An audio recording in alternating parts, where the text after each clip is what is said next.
আমাদের দেশকে আমাদেরই গড়তে হবে। আগামী যে বাজেট সেই বাজেটে আমরা শিক্ষার উপরে সবচেয়ে বেশি বরাদ্দ রেখেছি, যাতে করে আমরা যেমন স্কুল কলেজ তৈরি করতে পারবো নতুন নতুন যেখানে যেখানে প্রয়োজন। একই সাথে আমরা যখন রান্না করি, মশলা যদি খারাপ হয় রান্না কি ভালো হয়? রান্না ভালো হয় না। সেজন্যই আমরা শিক্ষকদেরকে ট্রেনিং দেওয়ার জন্য আমরা বাজেটে বরাদ্দ রেখেছি। আমাদের শিক্ষকদেরকে আমরা ট্রেনিং দেব, যাতে তারা সুন্দরভাবে ভালোভাবে আমাদের আগামী প্রজন্মকে শিক্ষা দিতে পারে। প্রিয় ভাই বোনেরা, এখানে এই যে একজন অনেকক্ষণ ধরে একটা উঁচা করে সাইনবোর্ড রেখেছে, ইপিজেড লিখে রেখেছে।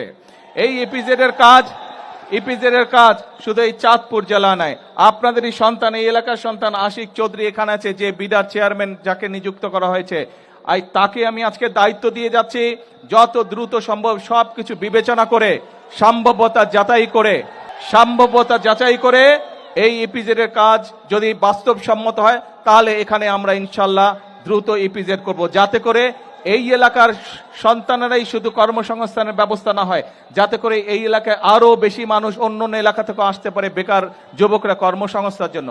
প্রিয় ভাই বোনেরা, এই ফ্যামিলি কার্ডের কথাই বলুন, এই কৃষক কার্ডের কথাই বলুন, খাল কর্মসূচির কথাই বলুন, ইপিজেড এর কথাই বলুন, এই টেকনিক্যাল কলেজের কথাই বলুন, এই সকল যদি আমরা বাস্তবায়ন করতে পারি, তাহলে ধীরে ধীরে এই দেশের মানুষের ভাগ্য পরিবর্তন করতে সম্ভব হবে। প্রিয় ভাই বোনেরা, এখন সময় হচ্ছে কাজ করার, দেশ গড়ার, মানুষের ভাগ্য পরিবর্তন করার। আমাদেরকে নতুন নতুন টেকনিক্যাল কলেজ গড়ে তুলতে হবে, যাতে করে আমাদের ভবিষ্যৎ, আমাদের সন্তানেরা, আমাদের তরুণরা যাতে করে সেখানে দক্ষ হিসেবে গড়তে পারে। আমাদেরকে হাসপাতাল গড়ে তুলতে হবে, আমাদেরকে ডাক্তার গড়ে তুলতে হবে, যাতে করে আমাদের দেশের মানুষ চিকিৎসা সুবিধা পায়। আমাদের মাদেরকে অর্থনৈতিকভাবে স্বাবলম্বী করতে হবে, আমাদের কৃষক ভাইদেরকে স্বাবলম্বী করতে হবে, আমাদের দেশকে আমাদেরই গড়তে হবে। প্রিয় ভাই বোনেরা, বাইরে থেকে কোনো লোক এসে আমাদের এই দেশ গড়ে দিয়ে যাবে না।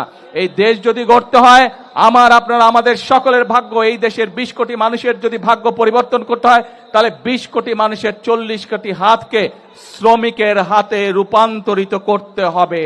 আমরা যেদিন এই 20 কোটি মানুষের হাতকে, 40 কোটি হাতকে যদি আমরা শ্রমিকে রূপান্তর করতে পারি, তাহলে ইনশাল্লাহ দেশের মানুষের ভাগ্যের পরিবর্তন করতে পারবো।